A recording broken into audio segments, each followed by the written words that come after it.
When the band had reached their hotel room, Rolf immediately threw himself onto his bed.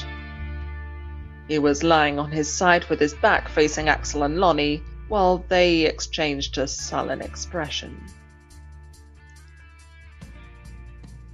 Axel removed his jacket and lay down on the bed. He placed his right arm under his head as he stared at the ceiling. Cobwebs hung from the ceiling in the corners of the room, while their domed light covers shone dimly from the lack of light bulbs. The tan drywall was also beginning to crack in multiple places. The Nightriders could easily have afforded a better room than this, but due to Rolf's stinginess over the band's budgets, he would not have expected anything different. Despite the reasons for staying in lower-end hotels, Axel really did not mind. Growing up in Greenwood, these were the living conditions he was used to, and, truth be told, he actually would feel out of place anywhere else. Unlike the more modern buildings, the Happy Hotel faintly reminded him of his parents' small two-story home at the swamp. Maybe a few more cracks than his childhood home, but his father always kept up with the maintenance of the house. His father was a hard-working lizard who worked at the local steel mill. Even with his small paychecks, his father always made sure their home reflected the best of their resources.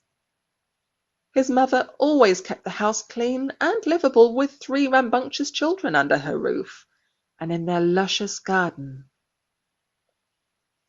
He thought of his younger siblings, Randall and Grace, and their bright green scales. For a moment, he found himself almost experiencing a bout of sadness as he reminisced about home.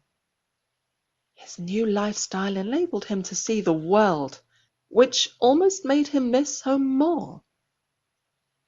He cringed at the feeling of being poked in the back by a worn spring in the mattress. Eventually, he was able to position himself in a semi-relaxing, non-painful posture. Lonnie grabbed the remote and turned on the television, causing the room to ring out with the raspy voice of the warlock.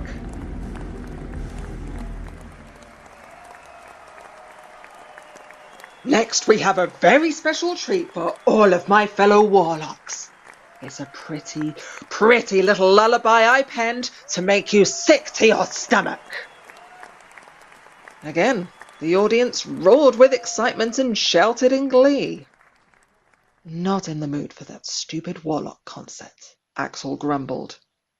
Lonnie quickly changed the channel to a history documentary on the Cougar Wars while sitting on the edge of the bed. How's your head? Lonnie asked. I'm fine, Axel answered quietly, hoping to send Lonnie the message that he was not in the mood for small talk. Axel heard Lonnie release a long sigh. Despite his efforts, he knew Lonnie well enough to know that he wouldn't lose his tense restlessness without first indulging in a non-combative conversation. How the heck do you sleep with that spiked collar? Lonnie asked. Don't you ever take that thing off? With his eyes closed and his head still facing the ceiling, Axel slowly shook his head and formed a slight smile. Nope, the collar never comes off. At least until there's a Mrs. Raines, gestured Lonnie. A laugh escaped from Axel's previously sullen demeanour.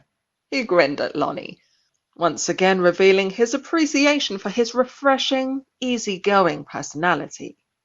Not happening, Axel answered. Lonnie chuckled. What?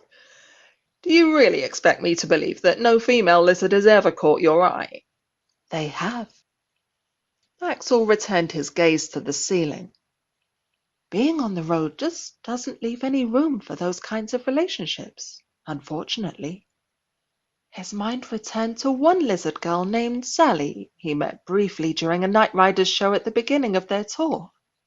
She had beautiful, long, flowing black hair, and a rocker personality that was only matched by her band logo patch-covered jean jacket.